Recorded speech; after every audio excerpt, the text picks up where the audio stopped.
샬롬 할렐루야. 히브리어 단어 묵상 36번째 숨입니다. 시편 150편 6절. 호흡이 있는 자마다 여호와를 찬양할지어다. 할렐루야. 지난 연구에서 나는 쉬지 않고 기도하는 것에 대해 언급했다. 이에 대해 좀 더 자세히 검토하고 싶다. 히브리 전통에 따르면 영혼을 의미하는 히브리어는 NESHAMAH와 호흡을 의미하는 NESHIMAH는 서로 관련되어 있다. 영혼은 몸 전체를 채우고 사람이 잠을 잘 때 영혼이 일어나 위로부터 생명을 끌어내린다.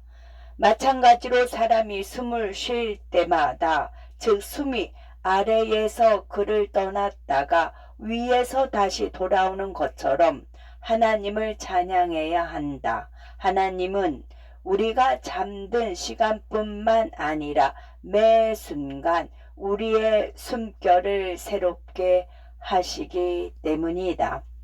데살로니가전서 5장 17에서 18절은 쉬지 말고 기도하라, 범사에 감사하라, 이는 그리스도 예수 안에서 너희를 향하신 하나님의 뜻이니라고 말한다. 기도하다로 번역된 헬라어 단어는 프루슈쿠마이이며 신약 성경에서 87번 사용되었다. 기도에는 여러 유형이 있으며 코르슈코마이만으로는 우리가 어떻게 기도해야 하는지에 대해 많은 통찰력을 주지 못한다.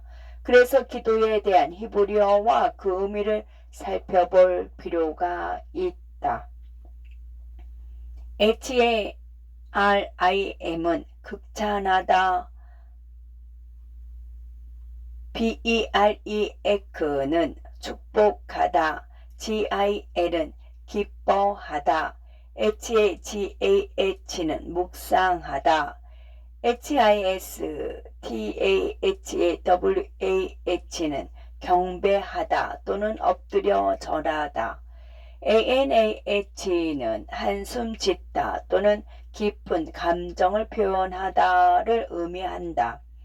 물론 LAH는 찬양을 의미하며 여호와를 찬양하라를 의미하는 할렐루야가 이 단어에서 유래되었다.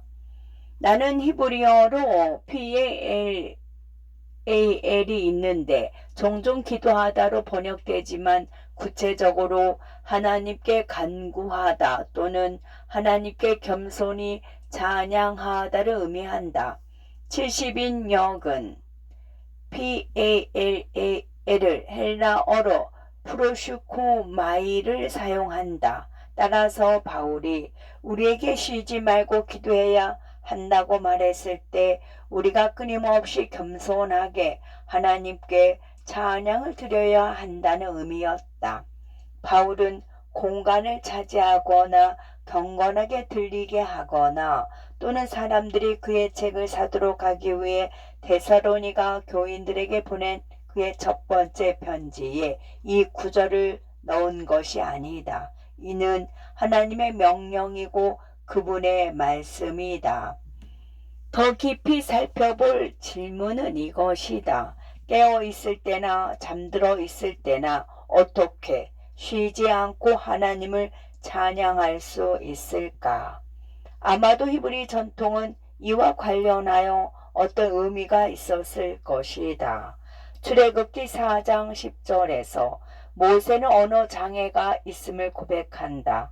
탈무드 교사들은 그가 혀가 두꺼웠다고 말한다. 고대 히브리 현자들은 이 문제로 인해 하나님의 모든 이름을 발음하려면 혀를 사용해야 하므로 하나님의 이름을 정확하게 말하는 것이 불가능하다고 가르쳤다. 그래서 하나님은 모세에게 혀를 사용하지 않고 오직 숨만 내쉬면 되는 자기의 이름 야훼를 주셨다. 우리는 우리의 뉴시마 NESHIMAH 즉 호흡으로 그 이름을 말하거나 우리의 영혼인 NEHSAMAH로 말하기도 한다. 이는 아마도 바울이 쉬지 않고 기도하는 것에 대해 말했을 때 염두에 두었던 것의 일부일 것이다. 숨을 들이쉬고 내쉴 때마다 우리는 하나님의 이름을 말한다. 심지어 잠을 자는 동안에도 그분의 이름을 말한다. 호흡으로 하나님을 찬양하는 것이 무엇을 의미하는지 예를 들어 보겠다. 폴이라는 동료를 찾기 위해 휴대전화 속의 전화번호를 스크롤한다고 생각해 가정해 보겠다.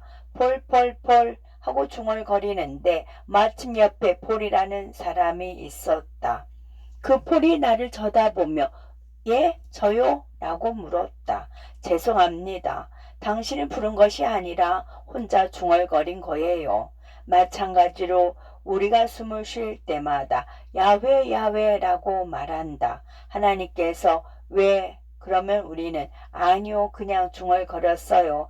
단지 저의 문제를 생각하고 이 사안에 대해 초조해하고 이 관계에 대해 걱정하고 있었습니다. 아니면 아니요 전 그냥 영화를 보고 책을 읽고 게임을 하고 있었어요 라고 말할 수도 있다. 우리는 삶에서 너무 바쁘고 죄가 산만해져서 하나님의 임재를 의식하지 못할 수 있다. 이런 이유로 나는 시편 103편 1절에서 다윗이 자신의 영혼인 느시마를 붙잡고 NESHAMAH를 붙잡고 내가 하나님께 부르짖을 때 영혼아 너는 그분을 송축하라고 명령한 것도 이 때문이라고 믿는다.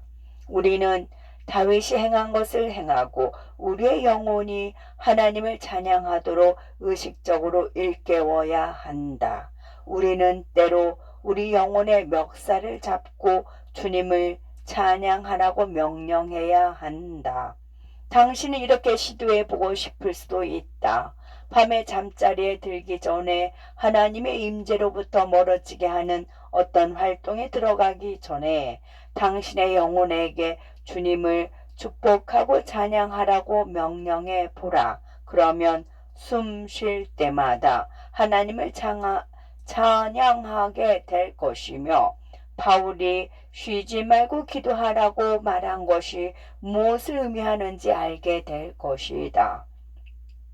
당신이 행하고 말하는 모든 것이 하나님을 찬양하는 것과 같을 것이다. 일단 하나님의 마음에 들어가면 일할 때도 청소할 때도 시험 볼 때도 평소 생각하지 않던 일을 할 때도 하나님의 마음에 거할 수 있다. 그 활동 중에 당신의 영혼에게 주님을 찬양하라고 명령한다면 당신이 의식적으로 그분에 대해 생각하지 않을 때도 당신의 영혼은 그분을 찬양할 것이다. 오늘 당신이 내쉬는 모든 호흡, 즉 느시마, NESHAMAH가 하나님께 찬양이 되기를 바란다. 호흡이 있는 자마다 여호와를 찬양할지어다. 할렐루야. 아멘.